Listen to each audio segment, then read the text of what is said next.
Hi, hello, ನಮಸ್ಕಾರ ಸ್ನೇಹಿತರೆ ಎಲ್ಲರೂ ಹೇಗಿದ್ದೀರಾ? ಐ ಹೋಪ್ ಎಲ್ಲರೂ ಚೆನ್ನಾಗಿದ್ದೀರಾ ಅಂತೇಳಿ ಭಾವಿಸ್ತಾ ಇವತ್ತಿನ ಟೇಸ್ಟ್ ಯಾತ್ರಾ ಕನ್ನಡ ಯೂಟ್ಯೂಬ್ ಚಾನಲ್ ಮತ್ತು ನಮ್ಮ ಹೊಸ ವೀಡಿಯೋಗೆ ನಿಮ್ಮೆಲ್ಲರಿಗೂ ಸುಸ್ವಾಗತ ಸ್ನೇಹಿತರೆ ಇವತ್ತಿನ ವೀಡಿಯೋದ ಟಾಪಿಕ್ ಬಂದು ನೆಂಟರು, ಸಂಬಂಧಿಕರು ಮತ್ತು ನೆರೆಯವರು ಎಂದಿಗೂ ನಮ್ಮವರಲ್ಲ, ನಮ್ಮವರಾಗಕ್ಕೆ ಸಾಧ್ಯನೇ ಇಲ್ಲ. ಎಸ್, ಹೌದು.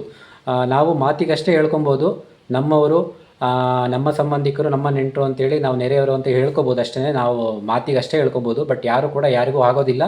ನಮ್ಮ ಜೀವನ ನಾವೇ ನಡೆಸಬೇಕು, ನಾವೇ ನೋಡ್ಕೊಳ್ಬೇಕು. ಸೊ ಆ ಒಂದು ಕಹಿ ಸತ್ಯವನ್ನು ನಾವೆಲ್ಲರೂ ಅರ್ಥಕೊಳ್ಬೇಕು. ಸೊ ಇದ್ರ ಬಗ್ಗೆ ಚಾಣಕ್ಯರು ಕೆಲವೊಂದು ನೀತಿ ಸಂದೇಶಗಳನ್ನ ಹೇಳಿದ್ದಾರೆ. ಟೋಟಲ್ 15 ಸಂದೇಶಗಳಿದೆ. ಅದರಲ್ಲಿ ನಾನು ಈ ವಿಡಿಯೋದಲ್ಲಿ 7 ಸಂದೇಶಗಳನ್ನ ಮಾತ್ರ ತಿಳಿಸ್ತಾ ಇದ್ದೀನಿ. ಪಾರ್ಟ್ 1, ಪಾರ್ಟ್ 2 ಅಲ್ಲಿ ಉಳಿದ 7 ಸಂದೇಶಗಳನ್ನ ನಾನು ಮತ್ತೆ ತಿಳಿಸ್ತೀನಿ ಸ್ನೇಹಿತರೆ. ಹಾಗಾಗಿ ಈ ವಿಡಿಯೋ ಎಲ್ರಿಗೂ ಕೂಡ ಇಂಪಾರ್ಟೆಂಟ್ ಆಗಿದೆ. ವಿಡಿಯೋನ ಸ್ಕಿಪ್ ಮಾಡದೆ ಪೂರ್ತಿಯಾಗಿ ನೋಡಿ. ಇಷ್ಟ ಆದರೆ ವಿಡಿಯೋಗೆ ಲೈಕ್ ಮಾಡಿ, ಕಮೆಂಟ್ ಮಾಡಿ, ಹಾಗೆ ವಿಡಿಯೋನ ಶೇರ್ ಮಾಡಿ, ನಮ್ಮ ಚಾನಲ್ನ ಸಬ್ಸ್ಕ್ರೈಬ್ ಮಾಡ್ಕೊಳ್ಳಿ, ಬೆಲ್ ಐಕಾನ್ ಕ್ಲಿಕ್ ಮಾಡಿ, ನೋಟಿಫಿಕೇಷನ್ ಆನ್ ಮಾಡ್ಕೊಳ್ಳಿ. ಹೀಗೆ ನಿಮ್ಮ ಸಪೋರ್ಟು, ಬೆಂಬಲ ಸದಾ ನಮ್ಮ ಚಾನಲ್ ಮೇಲೆ ಇರಲಿ ಅಂತೇಳಿ ಕೋರ್ತಾ ವಿಡಿಯೋನ ಸ್ಟಾರ್ಟ್ ಮಾಡ್ತಾಯಿದ್ದೀನಿ. ಬನ್ನಿ ಸ್ನೇಹಿತರೆ, ಈ ವಿಡಿಯೋ ಕೇವಲ ಬರೀ ಮಾತಲ್ಲ, ಪ್ರತಿಯೊಂದು ಮನೆಯಲ್ಲಿ ನಡೆಯುವಂಥ ಕೈ ಸತ್ಯದ ಕನ್ನಡಿ ಆಗಿರುತ್ತೆ. ಸೊ ಹಾಗಾದರೆ ಜೀವನದ ಅಸಲಿ ಪಾಠವನ್ನು ಶುರು ಮಾಡೋಣ. ಬನ್ನಿ ಸ್ನೇಹಿತರೆ. ನಂಬರ್ 1, ಮುಖದ ಮೇಲೊಂದು ಮುಗುಳು ನಗೆ, ಹೊಟ್ಟೆಯಲ್ಲೊಂದು ಕತ್ತಿ. ನೋಡಿ ಸ್ನೇಹಿತರೆ, ನಮ್ಮ ಹಳ್ಳಿಯ ಕಡೆಯಲ್ಲಿ ಒಂದು ಮಾತಿದೆ, ಅಲ್ಲೂ ಬಿಕ್ಕುವವನು ಎಲ್ಲ ಹಿತೈಷಿ ಅಲ್ಲ ಅಂತ. ಈ ಕೆಲವು ನೆಂಟರು ಮತ್ತು ಪಕ್ಕದ ಮನೆಯವರು ಎದುರಿಗೆ ಸಿಕ್ಕಾಗ ಬನ್ನಿ ಭಾಳ ದಿನ ಆಯಿತು ನಿಮ್ಮ ದರ್ಶನ ಆಗಿ ಅಂತ ಭಾಳ ಪ್ರೀತಿಯಿಂದ ಮಾತನಾಡಿಸ್ತಾರೆ. ಆದರೆ ಅವರ ಮಾತಿನ ವೈಖರಿ ನೋಡಿ ಇವರಿಗಿಂತ ನಮ್ಮನ್ನು ಪ್ರೀತಿಸೋರು ಈ ಜಗತ್ತಿನಲ್ಲಿ ಯಾರೂ ಇಲ್ವೇನೋ ಅಂತ ನಮಗೆ ಒಂದು ಭ್ರಮೆ ಆಗುತ್ತೆ. ಆದರೆ ನೆನಪಿರಲಿ ಸ್ನೇಹಿತರೆ, ಅತಿಯಾದ ನಂಬಿಕೆ ಯಾವತ್ತೂ ಅಪಾಯಕಾರಿಯೇ. ಇವರು ಮುಖಕ್ಕೆ ಸಕ್ಕರೆ ಸವರಿದಾಗೆ ಮಾತನಾಡ್ತಾರೆ ಹೊರತು ಮನಸ್ಸಿನಲ್ಲಿ ಮಾತ್ರ ನಿಮ್ಮ ಏಳಿಗೆಯನ್ನು ಕಂಡು ಒಳೊಳಗೆ ಬೆಂಕಿ ಬಿದ್ದಾಗೆ ಉರಿತಿರ್ತಾರೆ. ಇಂಥವರು ನಗು ಕೇವಲ ಒಂದು ಮುಖವಾಡದ ಬದುಕು ಅಷ್ಟೇ. ಅದರ ಹಿಂದೆ ಅಸೂಯೆಯ ದೊಡ್ಡ ಲೋಕವೇ ಅಡಗಿರುತ್ತೆ ಅನ್ನೋದನ್ನು ಮರಿಬೇಡಿ. ಇಂಥ ಕಪಟಿಗಳು ನೀವು ಬೆನ್ನು ಹಾಕಿದ ಕೂಡಲೇ ನಿಮ್ಮ ಬಗ್ಗೆ ಇಲ್ಲದ ಸಲ್ಲದ ಚಾಡಿ ಮಾತುಗಳನ್ನು ಆಡೋದಕ್ಕೆ ಶುರು ಮಾಡ್ತಾರೆ. ನಿಮ್ಮ ಮನೆಯಲ್ಲಿ ಏನಾದರೂ ಸಣ್ಣ ಪುಟ್ಟ ಜಗಳ ನಡೆದ್ರೆ ಅಥವಾ ಅಡುಗೆ ಮನೆಯಲ್ಲಿ ಪಾತ್ರೆ ಬಿದ್ದರೆ ಸಾಕು, ಅದನ್ನು ಕೂಡ ಊರೆಲ್ಲ ಸಾರೋಕೆ ಇವರೇ ಮೊದಲಿಗರು. ಇವರ ಅಸಲಿ ಉದ್ದೇಶ ನಿಮ್ಮನ್ನು ಸಮಾಜದಲ್ಲಿ ಹಾಳು ಮಾಡೋದೇ ಹೊರತು ನಿಮ್ಮ ಸಂಕಷ್ಟಕ್ಕೆ ಎಗಲು ಕೊಡೋದಲ್ಲ ಸ್ನೇಹಿತರೆ ಅನ್ನೋದು ನಮಗೆ ಕಷ್ಟ ಬಂದಾಗಲೇ ಅರಿವಾಗೋದು. ಇವರು ನಮ್ಮ ಶತ್ರುಗಳ ಜೊತೆ ಸೇರಿ ನಮ್ಮ ಮನೆಯ ಗುಟ್ಟನ್ನು ಅವರಿಗೆ ದಾಟಿಸೋ ಕೆಲಸವನ್ನು ಬಹಳ ನಿಷ್ಠೆಯಿಂದ ಮಾಡ್ತಾರೆ. ಅಷ್ಟರ ಮಟ್ಟಿಗೆ ಇವರ ಹೊಟ್ಟೆಯುರಿ ಇರುತ್ತೆ. ಚಾಣಕ್ಯರು ಈ ಬಗ್ಗೆ ಬಹಳ ಎಚ್ಚರಿಕೆಯಿಂದ ಇರಲು ಹೇಳಿದ್ದಾರೆ. ಏನಂತ ಅಂದರೆ ನೋಡಿ, ಹಾವಿನಲ್ಲಿ ಅದರ ವಿಷವಿರುವುದು ಅದರ ಹಲ್ಲಿನಲ್ಲಿ ಮಾತ್ರ, ಆದರೆ ಇಂತಹ ಕುತಂತ್ರಿಗಳಿಗೆ ಮೈಯೆಲ್ಲ ವಿಷವೇ ತುಂಬಿಕೊಂಡಿರುತ್ತೆ. ಎಸ್, ನಿಜ ಅಲ್ವಾ? ಹಾವಲ್ಲಿ ಅದರ ಒಂದು ಹಲ್ಲಿನ ಭಾಗದಲ್ಲಿ, ಹಲ್ಲಿನ ಒಂದು ಜಾಗದಲ್ಲಿ ವಿಷ ಇರುತ್ತೆ ಅಷ್ಟೇ ಹೊರತು ಪೂರ್ತಿ ಮೈ ವಿಷ ಇರೋದಿಲ್ಲ. ಆದರೆ ಇಂಥ ಕಪಟಿಗಳು, ಕುತಂತ್ರಿಗಳಿಗೆ ಮೈಯೆಲ್ಲ ವಿಷನೇ ಇರುತ್ತೆ. ಇವ್ರನ್ನ ಮಾತ್ರ ನಂಬಲೇಬಾರ್ದು ನಾವು. ಇವರ ಜೊತೆ ಮೇಲೆ ನಕ್ಕು ಮಾತಾಡಿ ಹಬ್ಬ ಹರಿದಿನಕ್ಕೆ ಕರೆಯಿರಿ, ಆದರೆ ಅವರು ನಿಲ್ಲುವರು ಅಂತ ಯಾವತ್ತೂ ಅವರ ಕಷ್ಟಕ್ಕೆ ಹೋಗಬೇಡಿ. ನಿಮ್ಮ ಏಳಿಗೆಯನ್ನು ನೋಡಿ ಯಾರು ಕಣ್ಣೀರು ಹಾಕದೆ ನಿಮ್ಮನ್ನು ಮನಸಾರೆ ಸಂತೋಷದಿಂದ ಇಷ್ಟಪಡ್ತಾರೋ ಅವರು ಮಾತ್ರ ನಿಮ್ಮ ಅಸಲಿ ಸಂಬಂಧಿಕರು. ಉಳಿದವರೆಲ್ಲ ಕೇವಲ ನಿಮ್ಮ ಸುಖದ ಕಾಲದಲ್ಲಿ ಬಂದು ಊಟ ಮಾಡಿಕೊಂಡು ಹೋಗುವ ನಾಟಕ ಕಂಪನಿಯ ಕಲಾವಿದರು ಅಷ್ಟೇ. ಇವರ ಮಾತುಗಳಿಗೆ ಮರುಳಾಗಿ ನಿಮ್ಮ ಮನೆಯ ಒಳಜಗಳವನ್ನಾಗಲಿ ಅಥವಾ ಆರ್ಥಿಕ ಪರಿಸ್ಥಿತಿಯನ್ನಾಗಲಿ ರಸ್ತೆಗೆ ತಂದು ಹಾಕಬೇಡಿ. ಅಂದೇ ನಿಮ್ಮ ಪತನ ಶುರುವಾಗುತ್ತೆ ಸ್ನೇಹಿತರೆ ಗೊತ್ತಾಯ್ತಲ್ಲ? ಇದು ನಂಬರ್ 1, ಮುಖದ ಮೇಲೊಂದು ಮುಗುಳು ನಗೆ, ಹೊಟ್ಟೆಯಲ್ಲೊಂದು ಕತ್ತಿ. ಅಂದರೆ ಮುಖವಾಡದ ಬದುಕು, ಹೊರಗಡೆ ತಳುಕು ಹೊರಗಡೆ ಬಳಕು ಅಂತ ಹೇಳ್ತಾರಲ್ಲ, ಆ ಥರ ಇವರು ಒಂದು ವೇಷಧಾರಿಗಳು. ಹೊರಗಡೆ ಎಲ್ಲ ನಮ್ಮ ಹತ್ರ ಚೆನ್ನಾಗೇ ಮಾತಾಡ್ತಾರೆ, ನಗಾಡ್ಕೊಂಡು ಮುಖದಲ್ಲಿ ಸ್ಮೈಲ್ ಇಟ್ಕೊಂಡು ನಮ್ಮ ಹತ್ರ ಎಲ್ಲ ಚೆನ್ನಾಗೇ ಮಾತಾಡ್ತಾರೆ. ಆದರೆ ಒಳಗಡೆ ಎಲ್ಲ ಪೂರ್ತಿ ಅಸೂಯೆ ಅನ್ನೋ ದ್ವೇಷನ ತುಂಬಿಕೊಂಡು ನಮ್ಮ ಮೇಲೆ ಕಿಡಿಕಾರ್ತಿರ್ತಾರೆ. ಇಂಥ ಜನಗಳನ್ನ ನಾವು ಅನಲೈಸ್ ಮಾಡಿಕೊಂಡು ಇವರಿಂದ ನಾವು ಭಾಳ ಹುಷಾರಾಗಿರಬೇಕು. ನೆಕ್ಸ್ಟ್ ಪಾಯಿಂಟ್ ನಂಬರ್ 2, ಸ್ವಾರ್ಥ ಎಂಬ ಬಂಡೆಯ ಮೇಲೆ ನಿಂತ ಸಂಬಂಧಗಳು.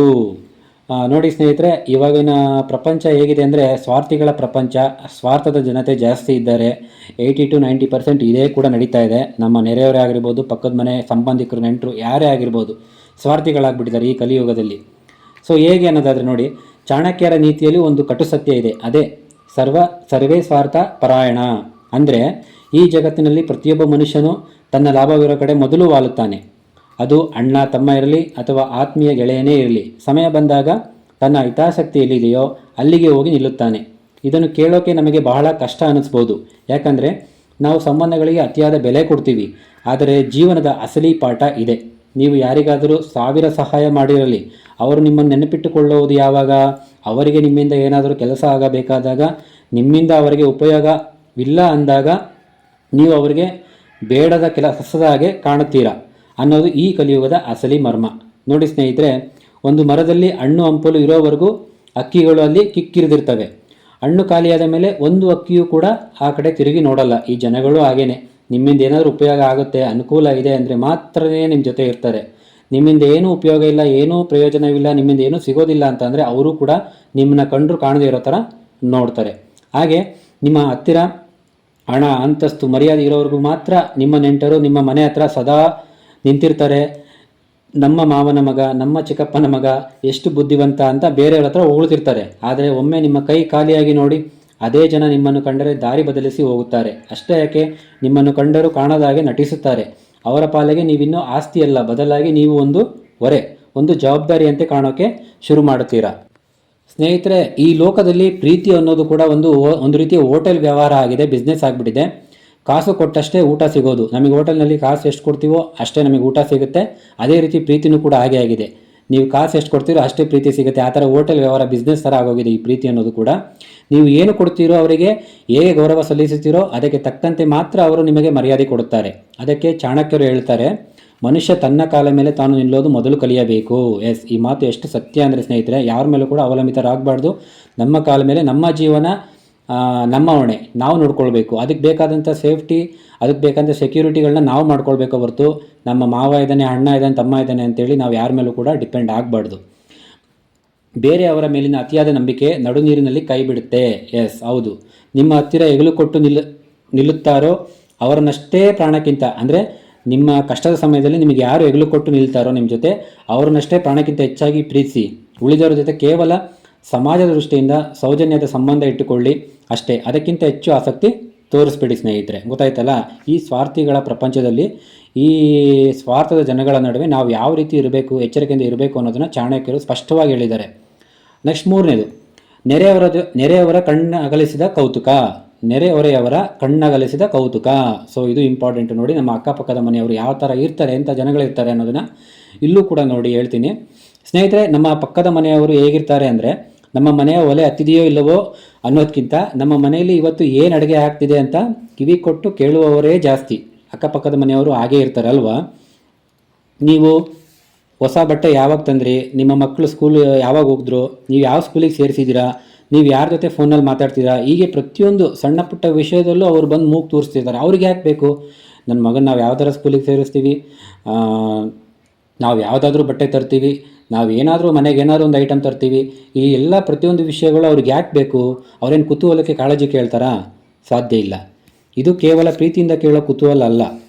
ಇದರಲ್ಲಿ ಒಂದು ರೀತಿಯ ಹೋಲಿಕೆ ಮತ್ತು ಅಸೂಯೆ ಅಡಗಿರುತ್ತೆ ಅನ್ನೋದನ್ನು ನೆನ್ಪಿಟ್ಕೊಳ್ಳಿ ಸ್ನೇಹಿತರೆ. ನೀವು ಅವರಿಗಿಂತ ಸ್ವಲ್ಪ ಎತ್ತರಕ್ಕೆ ಬೆಳೆದರೆ ಅವರಿಗೆ ರಾತ್ರಿ ಪೂರ್ತಿ ನಿದ್ದೆ ಬರಲ್ಲ. ನಿಮ್ಮ ಮನೆಯಲ್ಲಿ ಏನೋ ಒಂದು ತೊಂದರೆ ಆಗಲಿ ಅಂತ ಕಾಯ್ತಿರ್ತಾರೆ. ನಿಮ್ಮ ಖುಷಿ ಅವರಿಗೆ ಒಳೊಳಗೆ ಸಂಕಟ ತರುತ್ತೆ ಅನ್ನೋದನ್ನು ನೆನಪಿಟ್ಟುಕೊಳ್ಳಿ ಸ್ನೇಹಿತರೆ. ನೀವು ಕಷ್ಟದಲ್ಲಿ ಕಷ್ಟಪಟ್ಟು ದುಡಿದು ಒಂದು ಹೊಸ ಗಾಡಿ, ಒಂದು ಬೈಕ್ ಅಥವಾ 2 ವೀಲರ್ ಅಥವಾ 4 ವೀಲರ್ ತಂದರೆ ಸಾಕು, ಇಡೀ ಓಣಿಯಲ್ಲಿ ಅವರಿಗೆ ಮೊದಲು ಹೊಟ್ಟೆವರಿ ಶುರುವಾಗುತ್ತೆ. ಅಂಥ ಜನಗಳಿಗೆ ನೇರವಾಗಿ ಬಂದು ಕಂಗ್ರ್ಯಾಚುಲೇಷನ್ ಅಂತ ಹೇಳ್ತಾರೆ. ಆದರೆ ಅದರ ಬೆನ್ನಲ್ಲೇ ಏನೋ ಸಾಲ ಮಾಡಿ ತಂದ್ರೇನೋ, ಆಸ್ತಿ ಮಾರಿ ತಂದ್ರೇನೋ, ಈ ಥರ ಅವ್ರಿಗಿಲ್ಲ ಸಲ್ಲದ ಆರೋಪಗಳನ್ನ ಮಾಡ್ಕೊಂಡು ಅವರಷ್ಟಕ್ಕೆ ಅವರೇ ಮಾತಾಡ್ತಾ ಇರ್ತಾರೆ. ಅಂಥ ವಿಷದ ಮಾತುಗಳನ್ನ ಹಾಕೋದನ್ನು ಮರೆಯೋಲ್ಲ. ಇಂಥವರ ಬುದ್ಧಿನೇ ಅಷ್ಟು. ಬೇರೆಯವರು ಚೆನ್ನಾಗಿದ್ದರೆ ನೋಡೋಕ್ಕೆ ಇವರ ಸಂಕುಚಿತ ಮನಸ್ಸಿಗೆ ಸಾಧ್ಯನೇ ಇಲ್ಲ. ನಿಮ್ಮ ಮನೆಯಲ್ಲಿ ಏನಾದರೂ ಒಂದು ಸಣ್ಣ ಅಚಾತುರ್ಯ ನಡೆದರೆ ಸಾಕು, ಅದನ್ನು 10 ಪಟ್ಟು ದೊಡ್ಡದು ಮಾಡಿ ಊರೆಲ್ಲ ಸುದ್ದಿಯನ್ನು ಹಬ್ಬಿಸಿ ಆನಂದ ಪಡ್ತಾರೆ. ಅವರ ಪಾಲಿಗೆ ನಿಮ್ಮ ಜೀವನ ಒಂದು ಮನರಂಜನೆಯ ಸಿನಿಮಾ ಆಗಿರುತ್ತೆ ಅಷ್ಟೇ ಸ್ನೇಹಿತರೆ. ಅದಕ್ಕೆ ಚಾಣಕ್ಯರ ಅತಿ ಮುಖ್ಯ ಸಲಹೆ ಏನಂದರೆ, ನೆರೆಯವರ ಜೊತೆ ಜಗಳ ಮಾಡಬೇಡಿ. ಹಾಗಂತ ಎಲ್ಲ ರಹಸ್ಯಗಳನ್ನ ಅವರ ಮುಂದೆ ಬಿಚ್ಚಿಡಬೇಡಿ. ನಿಮ್ಮ ಮನೆಯ ಆರ್ಥಿಕ ಪರಿಸ್ಥಿತಿ ಅಥವಾ ಗಂಡ ಹೆಂಡತಿಯ ಒಳಗಿನ ಸಣ್ಣ ಪುಟ್ಟ ಜಗಳಗಳು ಅಪ್ಪಿತಪ್ಪಿ ಅವರ ಕಿವಿಗೆ ಬೀಳದಂತೆ ಬಹಳ ಎಚ್ಚರಿಕೆ ವಹಿಸಿ. ನಿಮ್ಮ ಮನೆಯಲ್ಲಿರೋ ಸಮಸ್ಯೆ ಅವರಿಗೆ ಒಮ್ಮೆ ಗೊತ್ತಾದರೆ ಅದನ್ನೇ ಅವರು ನಿಮ್ಮ ವಿರುದ್ಧ ಅಸ್ತ್ರವಾಗಿ ಬಳಸಿ ಸಮಾಜದಲ್ಲಿ ನಿಮ್ಮ ಮರ್ಯಾದೆ ತೆಗೆಯುತ್ತಾರೆ. ಅಂಥ ಕೆಲಸಗಳನ್ನ ಮಾಡ್ತಾರವರು.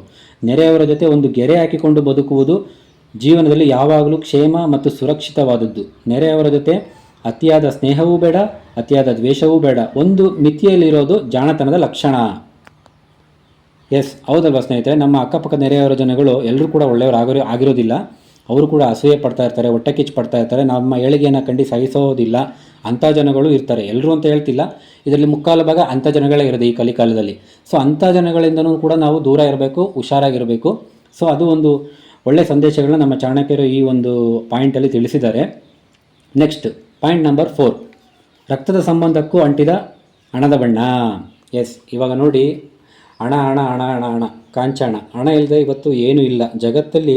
ಪ್ರೀತಿ, ವಿಶ್ವಾಸ, ಒಂದು ಸಂಬಂಧಕ್ಕೂ ಕೂಡ ಹಣದಿಂದ ಬೆಲೆ ಕಟ್ತಾ ಇದ್ದಾರೆ. ಹಣದಿಂದನೇ ಇವತ್ತು ಸಂಬಂಧ ಉಳ್ಕೊಂಡಿದೆ ಅನ್ನೋ ಥರ ಆಗೋಗಿದೆ. ಸೊ ಹಂಗಾಗಿ ಈ ಒಂದು ಪಾಯಿಂಟ್ ಹೇಳ್ತಾ ಇದ್ದಾರೆ, ರಕ್ತದ ಸಂಬಂಧಕ್ಕೂ ಅಂಟಿದ ಹಣದ ಬಣ್ಣ. ನೋಡಿ ಸ್ನೇಹಿತರೆ, ರಕ್ತದ ಸಂಬಂಧ ಯಾವತ್ತೂ ಮೋಸ ಮಾಡಲ್ಲ, ಅದು ಪ್ರಾಣ ಹೋದ್ರೂ ಜೊತೆಗಿರುತ್ತೆ ಅಂತ ನಾವು ಹಿರಿಯರು ಹೇಳಿದ್ದನ್ನು ನಂಬ್ಕೊಂಡಿದ್ದೀವಿ. ಆದರೆ ಇವತ್ತಿನ ಕಲಿಯುಗದ ಅಸಲಿ ಸ್ಥಿತಿ ನೋಡಿದರೆ ರಕ್ತದ ಸಂಬಂಧಕ್ಕಿಂತ ಹಣದ ಸಂಬಂಧವೇ ಅತಿ ದೊಡ್ಡದಾಗಿ ಮೆರೆಯುತ್ತಿದೆ. ಎಸ್, ಇದೇ ಕಲಿಯುಗದ ಅಸಲಿ ಸತ್ಯ.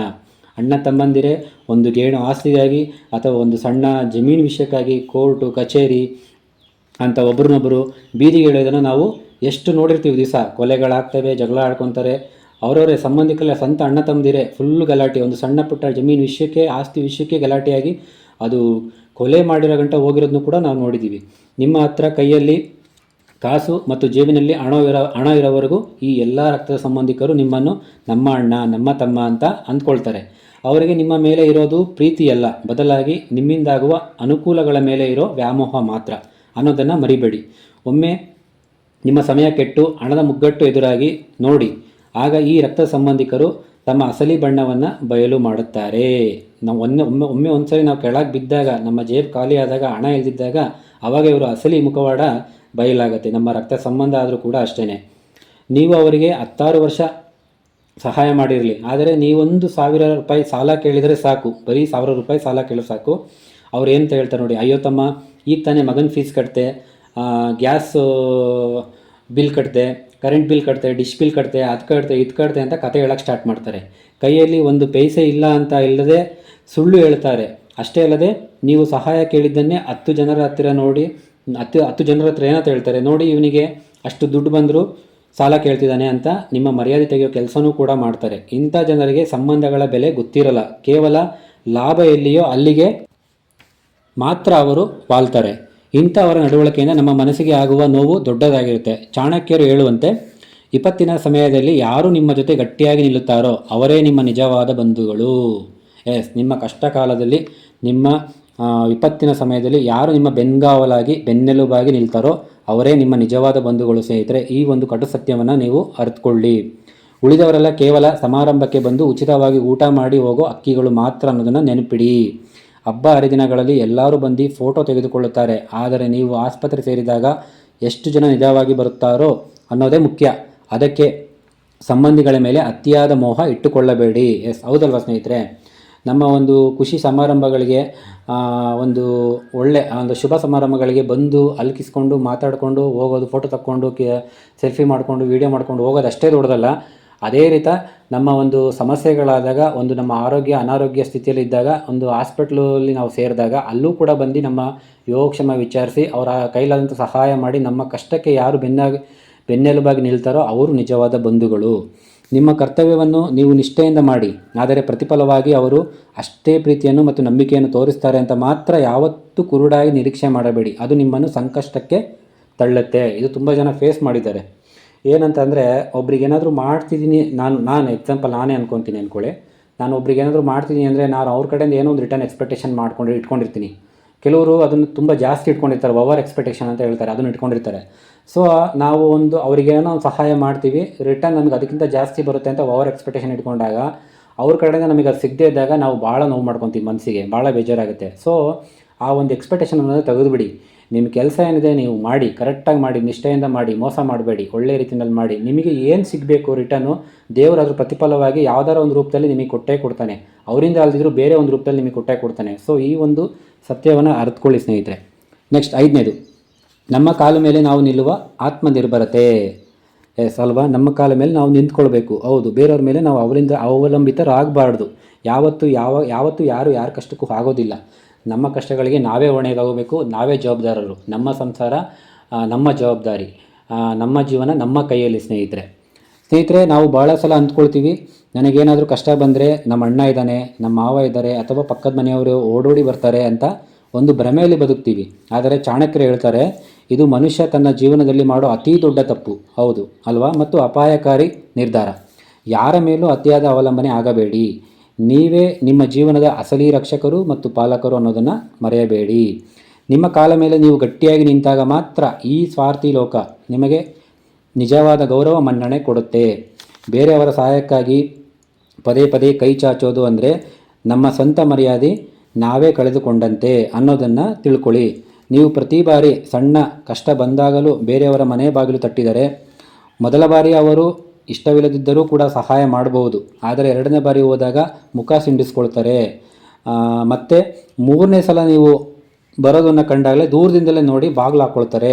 ಜನರಿಗೆ ಸಹಾಯ ಮಾಡೋ ಶಕ್ತಿ ಮತ್ತು ಹಣ ಇದ್ದರೂ ಕೂಡ ಪದೇ ಪದೇ ಬೇರೆಯವರನ್ನು ಅವಲಂಬಿಸೋರನ್ನು ಕಂಡ್ರೆ ಅವರಿಗೆ ಅಸಹ್ಯ ಹುಟ್ಟುತ್ತೆ. ಈ ಜಗತ್ತು ಅಸಹಾಯಕರಿಗಿಂತ ಶಕ್ತಿಯುತವಾಗಿ ಬದುಕುವವರನ್ನು ಮಾತ್ರ ಗುರುತಿಸಿ ಬೆನ್ನಿಗೆ ತಟ್ಟುತ್ತೆ ಅನ್ನೋದೇ ಈ ಕಾಲದ ಧರ್ಮ. ಅದಕ್ಕೆ ನಿಮ್ಮ ಶಕ್ತಿಯನ್ನು ನೀವು ಕಂಡುಕೊಳ್ಳಿ. ಯಾರ ಹಂಗಿಲ್ಲದೆ ಇರೋದನ್ನು ರೂಢಿಸಿಕೊಳ್ಳಿ. ಯಾವಾಗ ನೀವು ಯಾರಿಗೂ ಹೆದರದೆ ಮತ್ತು ಯಾರ ಹಂಗೂ ಇಲ್ಲದೆ ಸ್ವತಂತ್ರವಾಗಿ ಬದುಕೋದನ್ನು ಕಲಿತಿರೋ ಆಗ ಈ ನೆಂಟರು ಮತ್ತು ನೆರೆಯವರು ನಿಮ್ಮ ಹತ್ತಿರ ಬಂದು ನಿಮ್ಮ ಸ್ನೇಹ ಬೆಳೆಸೋಕ್ಕೆ ನೋಡ್ತಾರೆ. ಎಸ್, ಹೌದಲ್ವಾ ಸ್ನೇಹಿತರೆ? ಯಾವಾಗ ನೀವು ಯಾರ ಹಂಗೂ ಇಲ್ಲದೆ ಸ್ವಂತವಾಗಿ ನಿಮ್ಮ ಒಂದು ಪರಿಶ್ರಮದಿಂದ ನೀವು ಮೇಲೆ ಬರ್ತಿರೋ, ನೀವು ಒಂದು ಅಸೆಟನ್ನು ಮಾಡ್ತಿರೋ, ಹಣವನ್ನು ಗಳಿಸ್ತಿರೋ, ಆವಾಗ ಈ ಸಂಬಂಧಿಕರು, ನೆಂಟರು, ನೆರೆಯವರು ಎಲ್ಲರೂ ಕೂಡ ಬರ್ತಾರೆ ನಿಮ್ಮ ಹತ್ರ. ನಿಮ್ಮ ಸಿಚುಯೇಷನ್, ನಿಮ್ಮ ಪರಿಸ್ಥಿತಿನ ನೋಡೇ ಅವರೆಲ್ಲ ಬರೋದು, ಯಾರೇ ಆದರೂ ಕೂಡ. ಸೊ ಬರೀ ನಾವು ಈ ಪ್ರೀತಿ ವಿಶ್ವಾಸ ಇದ್ರೇ ಮಾತ್ರ ನಾನು ಎಲ್ಲರೂ ಗಳಿಸ್ತೀನಿ, ಎಲ್ಲರೂ ಜೊತೆ ಇರ್ತಾರೆ ಅಂತ ಒಂದು ಭ್ರಮೆಯಿಂದಲೂ ಮಾತ್ರ ಯಾವತ್ತೂ ಕೂಡ ಬದುಕಬೇಡಿ. ಈ ಒಂದು ಸತ್ಯವನ್ನು ಅರಿತುಕೊಳ್ಳಿ. ಸೊ ಬಲಹೀನನನ್ನೇ ಎಲ್ಲರೂ ಸೇರಿ ಕಾಡೋದು ಈ ಲೋಕದ ರೂಢಿ. ಆದರೆ ಬಲಿಷ್ಠನನ್ನು ಕಂಡರೆ ಎಲ್ಲರೂ ತಲೆಬಾಗಿ ಮರ್ಯಾದೆ ಕೊಡುತ್ತಾರೆ. ಚಾಣಕ್ಯರ ಈ ಅಮೂಲ್ಯವಾದ ಮಾತು 100ಕ್ಕೆ 100 ಸತ್ಯ ಸ್ನೇಹಿತರೆ ಅನ್ನೋದನ್ನು ನಮ್ಮ ಜೀವನದಲ್ಲಿ ಅಳವಡಿಸಿಕೊಳ್ಳೋಣ. ಆದ್ದರಿಂದ ನಮ್ಮ ಜ್ಞಾನವನ್ನು ವೃದ್ಧಿಸಿಕೊಳ್ಳೋಣ ಮತ್ತು ಆರ್ಥಿಕವಾಗಿ ಭಾಳ ಸದೃಢವಾಗಿ ಬದುಕೋಣ. ನಿಮ್ಮ ಜೀವನದ ಗೆಲುವು ಮತ್ತು ಸಾಧನೆಗಳು ಮಾತ್ರ ಈ ಕಪಟಿ ಜನರಿಗೆ ಮತ್ತು ನೆಂಟರಿಗೆ ತಕ್ಕ ಉತ್ತರ ಕೊಡುವಾಗ ಅಸ್ತ್ರಗಳಾಗಿರುತ್ತವೆ. ಎಸ್, ಇಲ್ಲಿ ನಾವು ಚೆನ್ನಾಗಿದ್ದರೆ, ನಮ್ಮ ಹತ್ರ ಹಣ ಇದ್ದರೆ, ನಮ್ಮ ಹತ್ರ ಸಂಪತ್ತಿದ್ರೆ ಮಾತ್ರನೇ ಈ ನೆಂಟರು, ಸಂಬಂಧಿಕರು, ನೆರೆಯವರು ಎಲ್ಲರೂ ಕೂಡ. ಸೊ ಈ ಸತ್ಯ ಅರ್ಥಕೊಂಡು ನಾವೆಲ್ಲರೂ ಕೂಡ ಆರ್ಥಿಕವಾಗಿ ಸದೃಢರಾಗೋಣ, ಬಲಿಷ್ಠರಾಗೋಣ, ಚೆನ್ನಾಗಿ ಬದುಕೋಣ. ಸಮಾಜದಲ್ಲಿ ಯಾರ ಮೇಲೂ ಅವಲಂಬಿತರಾಗೋದು ಬೇಡ ಸ್ನೇಹಿತರೆ. ನೆಕ್ಸ್ಟ್ 6ನೇದು, ಮೌನದ ಅಸಲಿ ಶಕ್ತಿಯನ್ನು ತಿಳಿಯಿರಿ. ಎಸ್, ನೋಡಿ, ಮಾತಿಗಿಂತ ಮೌನಕ್ಕೆ ಶಕ್ತಿ ಜಾಸ್ತಿ. ಮೌನದಲ್ಲಿ ತುಂಬ ಅರ್ಥ ಇರುತ್ತೆ, ತುಂಬ ಪವರ್ ಇರುತ್ತೆ. ನಾವು ಅಂದ್ಕೊಂಡಿರ್ಬೋದು ಮಾತೇ ಆಡಲ್ಲ, ಮೌನವಾಗೇ ಇರ್ತಾರೆ ಯಾವಾಗಲೂ, ಏನಿದು ಬಟ್ ಆ ಮೌನದ ಹಿಂದೆ ಬೇರೆ ಒಂದು ಪವರ್ಫುಲ್ಲು ಒಂದು ಮೀನಿಂಗೇ ಇರುತ್ತೆ, ಅರ್ಥನೇ ಇರುತ್ತೆ. ಸೊ ಅದನ್ನು ನಾವು ತಿಳ್ಕೊಳ್ಬೇಕು. ಅದರ ಹಿಂದೆ ಇರುವಂಥ ಒಂದು ಮರ್ಮ ಏನು, ನಿಜವಾದ ಮೀನಿಂಗ್ ಅನ್ನೋದು ಫಸ್ಟ್ ತಿಳ್ಕೊಬೇಕು. ನೋಡಿ ಸ್ನೇಹಿತರೆ, ನಾವು ಬಹಳ ಸಲ ಭಾವೋದ್ವೇಗಕ್ಕೆ ಒಳಗಾಗಿ ನಮ್ಮ ಮನಸ್ಸಿನ ಎಲ್ಲ ರಹಸ್ಯಗಳನ್ನು ಮತ್ತು ಆಸೆಗಳನ್ನು ಬೇರೆಯವರ ಮುಂದೆ ಒಪ್ಪಿಸಿಬಿಡ್ತೀವಿ. ನೋಡಪ್ಪ, ನಿನಗೆ ಮಾತ್ರ ಹೇಳ್ತಿದ್ದೀನಿ, ಯಾರಿಗೂ ಮಾತ್ರ ಹೇಳಬೇಡ. ನಾವು ನಂಬಿಕೆಯಿಂದ ಹೇಳೋ ಮಾತೇ ನಮಗೆ ದೊಡ್ಡ ಉರುಳಾಗುತ್ತೆ. ನೀವು ಯಾರನ್ನು ನಂಬಿ ನಿಮ್ಮ ರಹಸ್ಯವನ್ನು ಹೇಳ್ತೀರೋ ಅದೇ ವ್ಯಕ್ತಿ ನಾಳೆ ಮತ್ತೊಬ್ಬರಿಗೆ ಹೋಗಿ ನಿನಗೆ ಮಾತ್ರ ಹೇಳುತ್ತೀನಿ ಅದನ್ನೇ ಪಾಸ್ ಮಾಡ್ತಾರೆ. ಕೊನೆಗೆ ಇದು ಬರೀ ಇಡೀ ಊರೆಲ್ಲ ಸುದ್ದಿಯಾಗಿ ನಿಮ್ಮ ಮನೆಯ ಗೌರವ ಬೀದಿಗೆ ಬಂದು ಹರಾಜಾಗೋ ಪರಿಸ್ಥಿತಿ ನಿರ್ಮಾಣವಾಗುತ್ತೆ. ಜನರಿಗೆ ಬೇರೆಯವರ ವಿಷಯ ತಿಳಿಯುವ ಕುತೂಹಲವಿದೆ ಹೊರತು ನಿಮ್ಮ ನೋವಿನಲ್ಲಿ ಭಾಗಿಯಾಗುವ ಉದ್ದೇಶವಿರಲ್ಲ. ಚಾಣಕ್ಯರು ಹೇಳಿರೋದು ಇದೇನೆ. ನಿಮ್ಮ ಮುಂದಿನ ಗುರಿ ಏನು, ನಿಮ್ಮ ಹಣಕಾಸಿನ ವ್ಯವಹಾರ ಎಷ್ಟು ಮತ್ತು ನಿಮ್ಮ ದೌರ್ಬಲ್ಯಗಳೇನು ಅನ್ನೋದನ್ನು ಯಾರಿಗೂ ಯಾವತ್ತೂ ಕೂಡ ಹೇಳಬೇಡಿ. ನಿಮ್ಮ ವೀಕ್ನೆಸ್ಸನ್ನು ಯಾವತ್ತೂ ಕೂಡ ಯಾರ ಹತ್ರ ತೋರಿಸ್ಕೊಂಬಿಡಿ, ಹೇಳಕ್ಕೆ ಹೋಗ್ಬಿಡಿ ಸ್ನೇಹಿತರೆ. ಇದನ್ನೇ ಅವರು ಅಸ್ತ್ರವನ್ನಾಗಿ ಮಾಡಿಕೊಂಡು ಎಲ್ಲತ್ರನೂ ಹೇಳ್ಕೊಂಬರ್ತಾರೆ, ನಿಮ್ಮನ್ನು ಬಲಹೀನರನ್ನಾಗಿ ಮಾಡ್ತಾರೆ. ನಿಮ್ಮ ಹೆಂಡತಿ ಅಥವಾ ತೀರಾ ಆಪ್ತರಿಗೆ ಹೇಳುವಾಗ 100 ಸಲ ಯೋಚನೆ ಮಾಡಿ ನಿರ್ಧಾರ ತಗೊಳ್ಳಿ. ಎಸ್, ಇಲ್ಲಿ ಯೋಚನೆ ಮಾಡ್ದಲೇ ಸಡನ್ನಾಗಿ ದುಡುಕಿ ನಿರ್ಧಾರ ತಗೊಳ್ಳೋದು ಭಾಳ ದೊಡ್ಡ ತಪ್ಪಾಗುತ್ತೆ. ಯಾಕಂದರೆ ಮಾತು ಒಮ್ಮೆ ಬಾಯಿಂದ ಹೊರ ಬಂದರೆ ಅದನ್ನು ಮತ್ತೆ ವಾಪಸ್ ತೊಗೊಳ್ಳೋಕ್ಕೆ ಯಾವ ಬ್ರಹ್ಮನಿಂದಲೂ ಕೂಡ ಸಾಧ್ಯ ಇಲ್ಲ ಅಲ್ವಾ? ಒಂದು ಸಲ ನಮ್ಮ ಬಾಯಿಂದ ಬಂದ ಮಾತು ವಾಪಸ್ ತೊಗೊಳ್ಳೋದಕ್ಕಾಗತ್ತಾ? ಸಾಧ್ಯನೇ ಇಲ್ಲ. ಸೊ ಅದಕ್ಕೆ ಮಾತನಾಡೋದಕ್ಕಿಂತ ಮುಂಚೆ, ನಮ್ಮ ರಹಸ್ಯವನ್ನು ಒಬ್ಬರ ಹತ್ರ ಹೇಳ್ಕೊಳ್ಳೋಕೆ ಮುಂಚೆ 100 ಸಲ ಯೋಚನೆ ಮಾಡಿ ಹೇಳೋದಳು. ಬೇರೆಯವರಿಗೆ ಹೇಳೋವಂಥ ಅವಶ್ಯಕತೆ ಇಲ್ಲ. ತೀರಾ ನಮ್ಮ ಫ್ಯಾಮಿಲಿ, ನಮ್ಮ ಹೆಂಡತಿ, ನಮ್ಮ ಮಕ್ಕಳ ಜೊತೆ ಹೇಳ್ಕೊಳ್ಳೋವಂಥ ಒಂದು ವಿಚಾರ ಇದ್ದರೆ ಮಾತ್ರ ಹಂಚ್ಕೊಳ್ಳಿ. ನಿಮ್ಮ ದೌರ್ಬಲ್ಯ ಅಥವಾ ಸಣ್ಣ ಗುಟ್ಟು ಯಾರಿಗಾದರೂ ಗೊತ್ತಾದರೆ ಅದನ್ನೇ ಅವರು ನಿಮ್ಮನ್ನು ಬ್ಲ್ಯಾಕ್ ಮೇಲ್ ಮಾಡೋಕ್ಕೆ ಅಥವಾ ಸೋಲಿಸೋಕ್ಕೆ ಸಮಯ ಬಂದಾಗ ಬಳಸ್ತಾರೆ. ಶತ್ರುವಿಗಿಂತ ನಂಬಿಕಸ್ಥನ ವೇಷದಲ್ಲಿರುವವನೇ ಹೆಚ್ಚು ಅಪಾಯಕಾರಿ ಅನ್ನೋದನ್ನು ಮರೆಯಬಾರದು. ಎಸ್, ಈ ಮಾತು ನೋಡಿ, ನಮ್ಮ ಶತ್ರುಗಳಿಗಿಂತ ನಂಬಿಕಸ್ಥನ ವೇಷದಲ್ಲಿರುವವನೇ ಹೆಚ್ಚು ಅಪಾಯಕಾರಿ ಅನ್ನೋದನ್ನು ಮರೆಯಬಾರದು. ನೋಡಿ, ಇದು ಶಕುನಿ ಪಾತ್ರ. ಈ ಥರ ಇವರೆಲ್ಲ ಏನು ಗೊತ್ತಾ, ವೇಷಧಾರಿಗಳು ಒಳಗಡೆ ಎಲ್ಲ ಫುಲ್ಲು ವಿಷಾನೇ ತುಂಬಿಕೊಂಡಿರ್ತಾರೆ. ಮೇಲೆ ಮಾತ್ರ ನಮ್ಮ ಪರವಾಗಿ ನಮ್ಮ ಜೊತೆ ಇದ್ಕೊಂಡು ಜೈ ಜೈ ಅಂತಿರ್ತಾರೆ. ಆದರೆ ಇಂಥ ವೇಷ ಧರಿಸ್ಕೊಂಡಿರುವಂಥ ಕಪಟಿಗಳನ್ನ ನಾವು ಯಾವತ್ತೂ ಕೂಡ ನಂಬಬಾರ್ದು ಸ್ನೇಹಿತರೆ. ಮೌನ ಅನ್ನೋದು ಜೀವನದ ಅತಿ ದೊಡ್ಡ ಆಯುಧ, ಒಂದು ರಕ್ಷಾ ಕವಚ ಅನ್ನೋದನ್ನು ಮರೆಯಬೇಡಿ. ನೀವು ಎಷ್ಟು ಕಡಿಮೆ ಮಾತನಾಡುತ್ತೀರೋ ಅಷ್ಟು ಸುರಕ್ಷಿತವಾಗಿ ಮತ್ತು ನೆಮ್ಮದಿಯಾಗಿ ಸಮಾಜದಲ್ಲಿ ಇರುತ್ತೀರಿ. ಜನರಿಗೆ ನಿಮ್ಮ ಬಗ್ಗೆ ಒಂದು ಕುತೂಹಲವಿರಲಿ ಹೊರತು ನಿಮ್ಮ ಜೀವನದ ಸಂಪೂರ್ಣ ಮಾಹಿತಿ ಮಾತ್ರ ಯಾವತ್ತೂ ಇರಬಾರದು. ಮಾತು ಮುತ್ತು ಮೌನ ಬಂಗಾರ, ಈ ಮಾತು ಕೇಳಿದಿರಲ್ವಾ? ಮಾತೆ ಮುತ್ತು ಮೌನ ಬಂಗಾರ ಅನ್ನೋದು ಕೇವಲ ಹಳೆಯ ಗಾದೆಯಲ್ಲ, ಅದು ಚಾಣಕ್ಯರ ಕೊಟ್ಟ ಅತಿ ದೊಡ್ಡ ಜೀವನ ಸೂತ್ರ.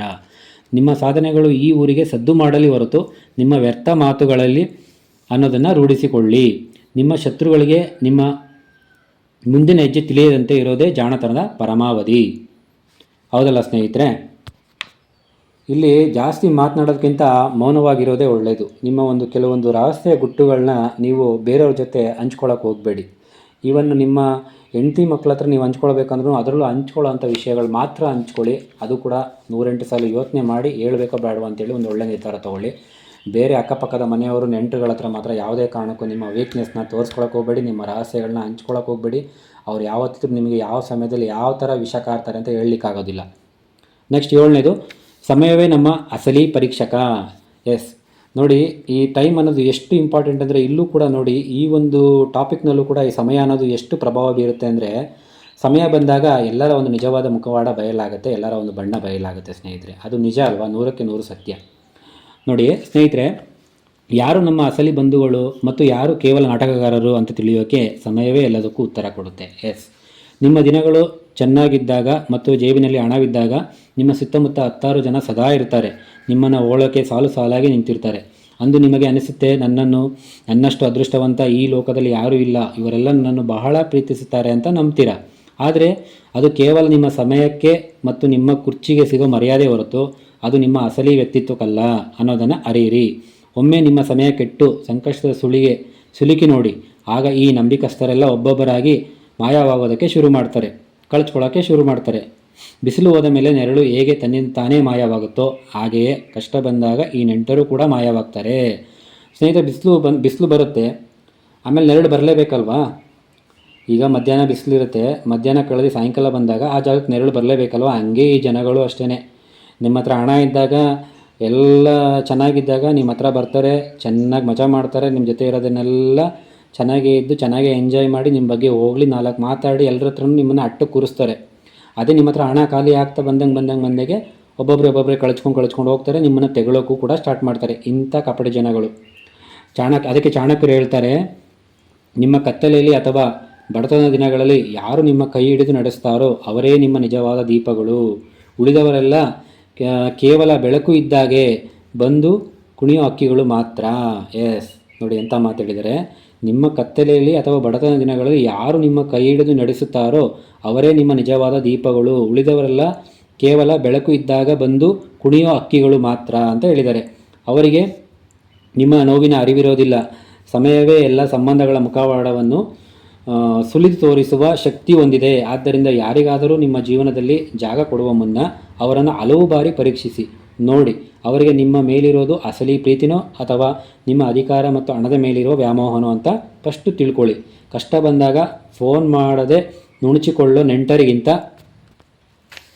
ಅಪರಿಚಿತನಾದರೂ ಬಂದು ಮಾನವೀಯತೆಯಿಂದ ಸಹಾಯ ಮಾಡುವವನೇ ನಿಮಗೆ ದೊಡ್ಡವನು. ಸಂಬಂಧಗಳನ್ನು ಕೇವಲ ಭಾವನೆಗಳಿಂದ ಅಳೆಯಬೇಡಿ, ಅವರ ನಡೆ ನುಡಿ ಮತ್ತು ಕಷ್ಟದ ಸಮಯದಲ್ಲಿ ಅವರ ವರ್ತನೆಯಿಂದ ಅಳೆಯಿರಿ. ಆವಾಗ ಮಾತ್ರ ನೀವು ಮೋಸ ಹೋಗದೆ ಬದುಕಲು ಸಾಧ್ಯವಾಗುತ್ತದೆ. ಎಸ್, ಈ ಪಾಯಿಂಟು ನೋಡಿ ಸ್ನೇಹಿತರೆ, ಸಮಯ ಅನ್ನೋದು ಎಲ್ಲರನ್ನೂ ನಿರ್ಧರಿಸುತ್ತೆ. ನಾನು ಹೇಗೆ, ಅವರೇಗೆ, ಇವರೇಗೆ, ಪ್ರತಿಯೊಬ್ಬರನ್ನು ಕೂಡ ನಿರ್ಧರಿಸುತ್ತೆ. ಸೊ ಹಂಗಾಗಿ ನಾವು ಯಾವುದನ್ನೇ ತಾಳ್ಮೆಯಿಂದ ಆಲೋಚನೆ ಮಾಡಿ ನಿರ್ಧಾರ ತೊಗೊಳ್ಬೇಕಾಗತ್ತೆ. ಯಾರನ್ನು ಕೂಡ ಇವ್ರು ಇಂಥವ್ರು, ಅವ್ರು ಹಾಗೆ ಇವ್ರು ಹೀಗೆ ಅಂತೇಳಿ ಜಡ್ಜ್ ಮಾಡೋಕ್ಕೆ ಹೋಗಬೇಡಿ. ಅದಕ್ಕೆ ಒಂದಷ್ಟು ಸಮಯ ತಗೊಳುತ್ತೆ. ಆ ಸಮಯಕ್ಕೆ ಒಂದು ಕಾಲಾವಕಾಶ ಕೊಟ್ಟು ನೀವು ನೋಡ್ತಾ ಹೋಗಿ, ನಿಮಗೆ ಗೊತ್ತಾಗುತ್ತೆ ಯಾರು ಹೇಗೆ ಯಾವ ಥರ ಇದ್ದಾರೆ ಅಂತೇಳಿ. ನಿಮ್ಮ ಕಷ್ಟದ ಸಮಯದಲ್ಲಿ ನಿಮಗೆ ಯಾರು ಸ್ಪಂದನೆ ಮಾಡ್ತಾರೆ, ನಿಮ್ಮ ಕಷ್ಟಗಳಿಗೆ ಯಾರು ಸ್ಪಂದಿಸ್ತಾರೆ, ಯಾರು ನಿಮ್ಮ ಜೊತೆ ನಿಲ್ತಾರೋ ಅಂಥವ್ರ ಜೊತೆ ಚೆನ್ನಾಗಿರಿ. ಅದರಿಂದ ಅವ್ರನ್ನ ಹಳೆಯಿರಿ. ಆವಾಗ ಅವರ ವರ್ತನೆ ಏನಿರುತ್ತೋ ಅದನ್ನು ನೋಡಿ ಅವ್ರನ್ನ ಹಳೆಯಿರಿ. ಅದಕ್ಕೆ ಮುಂಚೆನೇ ಡಿಸೈಡ್ ಮಾಡೋಕ್ಕೆ ಹೋಗಬೇಡಿ ನೀವು. ನೋಡಿದ್ರಲ್ಲ ಸ್ನೇಹಿತರೆ, ಇದಿಷ್ಟು 7 ಸಂದೇಶಗಳನ್ನ ನಮ್ಮ ಚಾಣಕ್ಯರು ಸ್ಪಷ್ಟವಾಗಿ ತಿಳಿಸಿದ್ದಾರೆ. ಸೊ ಅದನ್ನು ನಾನು ಈ ವಿಡಿಯೋದಲ್ಲಿ ನಿಮ್ಮೆಲ್ರಿಗೂ ಕೂಡ ಪಾಯಿಂಟ್ಸ್ ಬೈ ಪಾಯಿಂಟ್ಸು ವಿಚಾರಗಳನ್ನ ತಿಳಿಸಿದ್ದೀನಿ ಸ್ನೇಹಿತರೆ. ಭಾಳ ಮುಖ್ಯವಾದದ್ದು, ಯಾರ ಮೇಲೂ ಕೂಡ ಅವಲಂಬಿತರಾಗಬೇಡಿ. ಯಾರು ಕೂಡ ನಮ್ಮವರಾಗೋಕ್ಕೆ ಸಾಧ್ಯನೇ ಇಲ್ಲ. ಮಾತಿಗಷ್ಟೇ ನಮ್ಮವರು, ನಮ್ಮ ಜೀವನಕ್ಕೆ ನಾವೇ ಸೂತ್ರಧಾರರು, ನಮ್ಮ ಸಂಸಾರದ ಜವಾಬ್ದಾರಿ ಹೊಣೆ ನಮ್ಮದೇ ಆಗಿರುತ್ತೆ. ಸೊ ಹಾಗಾಗಿ ನಮ್ಮ ಜೀವನ ನಮ್ಮ ಕೈಯಲ್ಲಿ, ನಾವು ಆದಷ್ಟು ಸುರಕ್ಷಿತವಾಗಿರೋಣ. ಇಂಥ ಕಪಟಿ ಜನಗಳ ನಡುವೆ, ಸ್ವಾರ್ಥಿ ಜನಗಳ ನಡುವೆ ಸಮಯನೇ ಎಲ್ಲ ನಿರ್ಧಾರ ಮಾಡುತ್ತೆ. ಎಲ್ಲ ಅಂಶಗಳು ಸತ್ಯವಾಗಿದೆ, ಒಳ್ಳೆ ಮಾತುಗಳನ್ನ ಹೇಳಿದ್ದಾರೆ. ಇನ್ನು ಉಳಿದ 7 ಅಂಶಗಳನ್ನ ನಾನು ನೆಕ್ಸ್ಟ್ ಪಾರ್ಟ್ 2 ವಿಡಿಯೋದಲ್ಲಿ ನಿಮಗೆ ತಿಳಿಸ್ತೀನಿ ಸ್ನೇಹಿತರೆ. ಈ ವಿಡಿಯೋನ ಪೂರ್ತಿ ವಾಚ್ ಮಾಡಿದ್ದಕ್ಕೆ ಎಲ್ಲರಿಗೂ ಕೂಡ ತುಂಬ ಹೃದಯದ ಧನ್ಯವಾದಗಳು. ಹಾಗೆ ನೆಕ್ಸ್ಟ್ ಒಂದು ಹೊಸ ವಿಡಿಯೋದೊಂದಿಗೆ, ಹೊಸ ಟಾಪಿಕ್ನೊಂದಿಗೆ ಮತ್ತೆ ನಾನು ನಿಮ್ಮ ಮುಂದೆ ಬರ್ತಾಯಿದ್ದೀನಿ ಸ್ನೇಹಿತರೆ. ಅಲ್ಲಿ ತನಕ ಎಲ್ರಿಗೂ ಶುಭವಾಗಲಿ. ಬಾಯ್ ಬಾಯ್, ಟೇಕ್ ಕೇರ್.